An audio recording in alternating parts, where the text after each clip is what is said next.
jujur mungkin aku gak banyak share tentang misalnya habis ujian tiba-tiba aku sebelum ujian aku infus, habis ujian tiba-tiba aku masuk emergency lah, apa kamu cuma memang aku tidak share aja di sosmed. Tapi kenapa aku cerita ini karena tidak mudah menurut aku. Dulu kenapa ngambil S3 tuh karena S2 tuh menurut aku kayak untuk ngambil S3 itu mirip-mirip lah sama S2 gitu ya. Tapi ternyata wow, dan aku gak bilang, aku juga nggak salah memilih universitas karena memang di sini tidak ada privilege gitu ya. Mereka benar-benar kita benar-benar seperti mahasiswi pada umumnya gitu. Jadi aku bangga banget bisa melewati setiap proses dari awal perkuliahan sampai akhir. Di tengah aku udah berkali-kali nelfon promotor dan promotor saya menyerah, saya nggak kuat, saya jadi keteter ngurus yang lain gini, takutnya nanti semua berantakan. Udah dengan semua alasan, tapi mereka yang selalu kamu udah nyemplung gitu ya. Kita nggak masalah kalau memang nggak kuat, kita nggak mau paksa.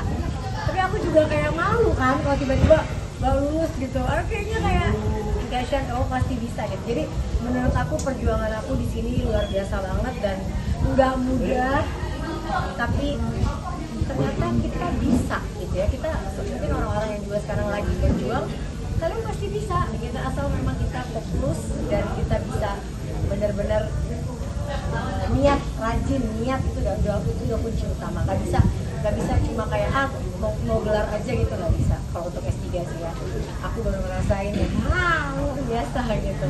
Ambilnya apa sih Bu? Pengembangan sumber daya manusia.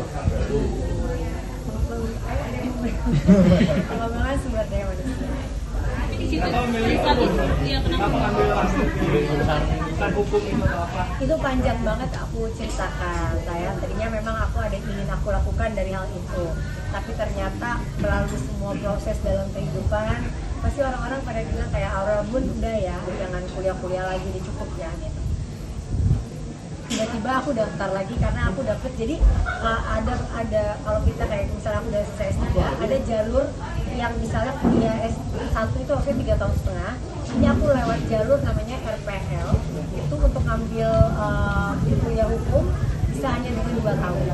Karena kalau aku udah sampai lulus S3 harus ngambil S1 yang 3 tahun setengah sih rasanya aku juga nggak mau ya. Karena ada jalur ini dan aku tuh pengen banget, memang dari dulu passionnya, rasanya aku tuh cocok pengen jadi ini gitu. Aku nggak bisa bilang dulu karena ya lah ya nggak boleh kalau dari baru dulu kan spesial lagi, dan aku ingin bisa bermanfaat buat orang banyak nanti. Jadi ya bismillah lah, doain semoga. Kalau S1 kan maksudnya udah pernah dilalui ya, jadi paling yang aku benar-benar akan luar biasa menghafal tuh pasal-pasal, karena pasal pidana aja banyak banget gitu kan. Mungkin karena kebanyakan sering kasus tuh jadinya udah hafal ngurusin kasus sendiri gitu. Habis itu udah kuliah lagi online. Bun, kenapa aware banget sih Bun sama pendidikan khususnya untuk diri sendiri juga? Enggak, jujur kalau misalnya ditanya mau mengejar apa sih, kan malah pasti bertanya kuliah tuh apa yang mau dicari, pengen dapat title setinggi apa gitu. Jujur aku sebenarnya nggak ke arah yang, ya memang pengen aja mengimprove diriku sendiri dan mengupgrade diri ya gitu. Kalau ditanya tantangannya pasti besar banget, karena kan pasti ada waktu-waktu yang harusnya bersama keluarga, harusnya ngurusin suami, anak dan apapun, dan pekerjaan ya harus agak sedikit di-combine dengan selama perkuliahan gitu. Tapi ya alhamdulillahnya aku S1 aku tuh gak pernah kepikiran ambil S2. Kenapa aku ambil S2 bisnis, waktu manajemen bisnis? Karena aku waktu itu baru menjalankan tahun 2010 Asian Beauty Cosmetic, dan itu besar banget. Tiba-tiba aku ada lagi di urusan finance, aku ada ya pokoknya gampang dibohongin kalau kita nggak ngerti bener-bener manajemen bisnis. Makanya aku ambil waktu itu 2 tahun waktu hamil Arsya kan. Terus begitu lulus S2 aku tuh happy gitu, kayak karena aku ambil tesisnya juga tentang bisnis aku gitu, jadi hatam lah gitu karena udah melewati juga. Terus kayak sekolah aku tuh seru ya, sekolah mungkin karena ayahku juga kan udah profesor gitu, jadi dari dulu emang kayak dunia pendidikan itu deket dengan kami ya, dari mulai ayah sama kakek gitu. Tapi nggak nyangka aku juga akan ada di titik itu gitu. Tiba-tiba aku kepengen lah ambil S3 memang aku ngerasa kayak mungkin kayak S2 lebih sedikit lah gitu. Tapi ternyata Masya Allah. Tapi ya makanya lulus sekarang tuh aku bahagianya kayak, wah ini kalau kalian nggak benar-benar pengen belajar, kalau kalian benar-benar nggak serius, udah lah gitu. Jadi ya bukan jangan S2 S3 ya kalau memang bisa dan mampu nggak disalahkan. Yang akan Bunda cari gelar Iya S3 ini, Bun? dong, pasti dong. Bukan pekerjaan sih, lebih ke profesi baru ya. Profesi baru yang insya Allah tujuan aku dengan profesi baru nanti bisa bermanfaat buat orang banyak. Itu paling penting karena aku tuh orangnya aware banget sama kejadian-kejadian dan khususnya di negara kita ya. Apalagi tentang kekerasan terhadap perempuan dan anak, ya kan? Yang undang-undangnya menurut aku, kalau kemarin di Cina ada ayah mencabuli anaknya langsung hukum mati. Ada hal-hal kayak gitu tuh udah kuat gitu. Nah di Indonesia nih aku dan tesis aku nanti yang buat aku sekolah skripsi lagi S1 sih. Skripsi saya S1 itu tentang apa yang akan aku perjuangkan buat yang akan aku lakukan. Berarti pengen jadi pengacara kah apa jadi jaksa? Atau mungkin mau ke politik, Bun, atau seperti apa, Bun? Kalau ke sana aku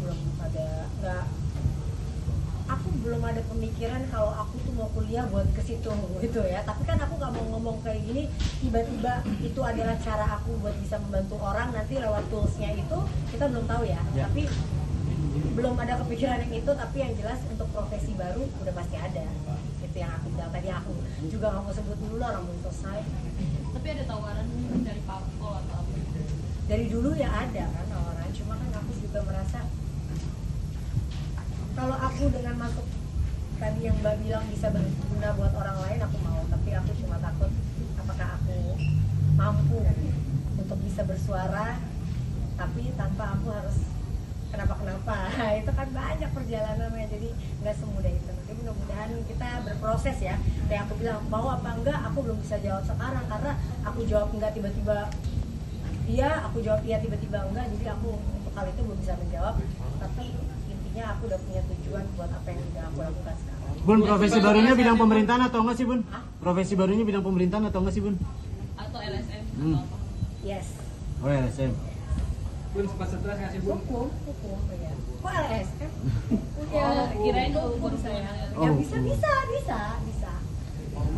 Mas Anang sempat ngasih arah ke sono juga ngasih karena kan Aduh, Mas Anang itu pinter banget. Dia lulus S2-nya, tiap dia ke kampus Surabaya, dia jadi dosen.